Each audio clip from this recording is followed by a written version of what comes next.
Iran, Israel और America जंग के बीच अब इजराइल ने अपनी सारी हदें पार कर दी है। इजराइल अब वो करने लगा है जिसको देख पूरी दुनिया हैरान हो गई है। नमस्कार, मैं मेघा सिंह स्वागत करती हूं आपका न्यूज़ 18 के डिजिटल प्लेटफॉर्म पर। दक्षिणी लेबनान के युहमोर गांव की शांत फिजाओं में जब आसमान से आग के गोले बरसे तो वो सिर्फ बम नहीं थे, वो सफेद मौत का तांडव था। इजराइल पर आरोप है कि उसने हिजबुल्लाह के ठिकानों को निशाना बनाने के बहाने अंतर्राष्ट्रीय कानूनों को ताक पर रखकर व्हाइट फॉस्फोरस का इस्तेमाल किया है। मानव अधिकार संगठन ह्यूमन राइट्स वॉच की हालिया रिपोर्ट और जियो लोकेटेड तस्वीरों ने इस विवादित हथियार के इस्तेमाल की पुष्टि कर पूरी दुनिया को अब झंझोर कर रख दिया है। लेकिन सवाल उठता है कि क्या है ये सफेद मौत? दरअसल सफेद फॉस्फोरस कोई साधारण विस्फोटक नहीं बल्कि एक बेहद घातक रासायनिक पदार्थ है। मोम जैसी दिखने वाला यह रसायन जैसे ही हवा के संपर्क में आता है, ऑक्सीजन के साथ खुद ब खुद जलने लगता है। इसकी भयावहता का अंदाजा आप इस बात से लगा सकते हैं कि यह 815 डिग्री सेल्सियस तक का तापमान पैदा करता है।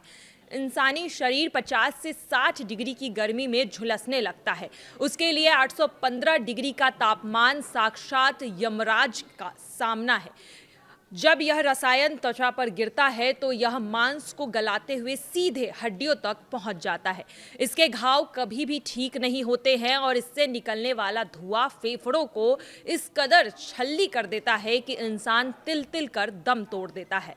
जलती इमारतें और चीखते सन्नाटे। वहीं दूसरी तरफ ह्यूमन राइट्स के रिसर्चर रामजी कैश के मुताबिक इजरायली सेना ने दक्षिणी लेबनान के युहमोर जैसे रिहायशी इलाकों में आर्टिलरी के जरिए विस्फोटक दागे हैं। चौंकाने वाली बात यह है कि यह हालात तब हुआ है जब इजराइल ने पहले ही लोगों को इलाका खाली करने की चेतावनी दी थी। हालांकि ज़मीनी हकीकत ये है कि इन हमलों के समय वहां कितने नागरिक मौजूद थे, इसका सटीक आंकड़ा अभी तक साफ नहीं हो पाया है। इजरायली सेना अक्सर यह तर्क देती है कि वह सफ़ेद फॉस्फोरस का इस्तेमाल केवल स्मोक स्क्रीन यानी कि धुआं पैदा करने के लिए करती है ताकि दुश्मन की नजरों से बचा जा सके।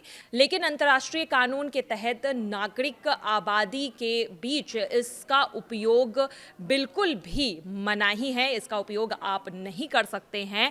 लेकिन अंतर्राष्ट्रीय कानून के तहत नागरिक आबादी के बीच इसका उपयोग अंधाधुन नुकसान की श्रेणी में आता है, यानी कि आप रिहायशी इलाकों में इसका उपयोग नहीं कर सकते हैं और अगर ऐसा होता है तो यह एक युद्ध अपराध के समान माना जाता है। लेबनान के स्वास्थ्य मंत्रालय की रिपोर्ट रूह कपा देने वाली है। 2 मार्च 2026 से लेकर 8 मार्च 2026 के बीच हुए हमले में कुल मौत के आंकड़े 400 के पार जा चुके हैं, जिसमें 83 बच्चे और 42 महिलाएं भी शामिल हैं। वहीं घायलों की संख्या इससे भी ज्यादा है। घायल की संख्या यहां पर 1130 से भी अधिक बताई जा रही है।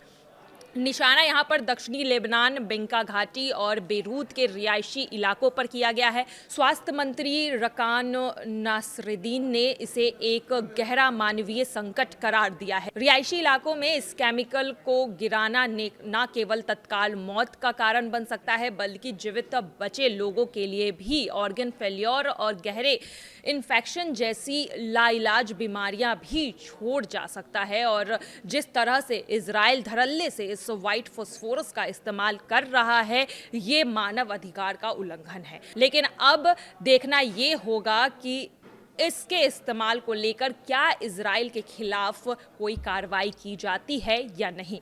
फिलहाल की खबरों में आज के लिए बस इतना ही। बाकी की तमाम खबरों के लिए देखते रहिए न्यूज़ 18 का डिजिटल प्लेटफॉर्म। धन्यवाद।